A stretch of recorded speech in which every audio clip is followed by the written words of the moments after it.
سلسلہ وہی منقطع ہو چکا ہے، اب وہی نہیں آنے والی، اب وہی نہیں آنے والی، لیکن جستجو ہے، وہی نہیں آنے والی پر جستجو ہے، وہی نہیں آنے والی جستجو ہے، سیکھنے کی خواہش ہے، سیکھنے کا سلسلہ ختم نہیں ہوا۔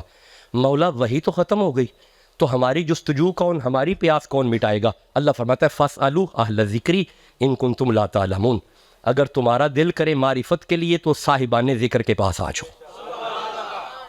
اہل ذکری یہ مضاف ہے، یہ مضاف الیہ ہے، اس کا ترجمہ ہے ذکر والے، ذکر کے اہل، ذکر والے، ذکر کے وارث، ذکر والے، ذکر کے وارث، ذکر والے، ذکر کے وارث۔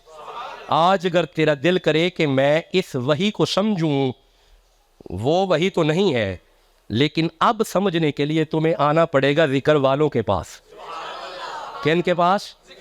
ذکر والوں کے پاس۔ اب میرے کریم اللہ یہ ذکر کیا ہے؟ اللہ فرماتا ہے اِنَّا نَحْنُ نَزَّلْنَا ذِکْرَا، جہاں پہ قرآن ذکر ہے، اقیموا الصَّلَاةَ لِذِکْرِی جہاں پہ نماز ذکر ہے، وہیں پہ قَدْ أَنزَلَ اللَّهُ إِلَيْكُمْ ذِکْرًا رَسُولًا، میرا محمد بھی تو ذکر ہے نا، وہاں پہ مصطفیٰ بھی ذکر ہے۔ اب اس کا ترجمہ کرو فَاسْأَلُوا أَهْلَ الذِّکْرِ، سوال کرو، ذکر ہے محمد، سوال کرو محمد والے سے، سوال کرو محمد والوں سے، سوال کرو محمد کے گھر والوں سے۔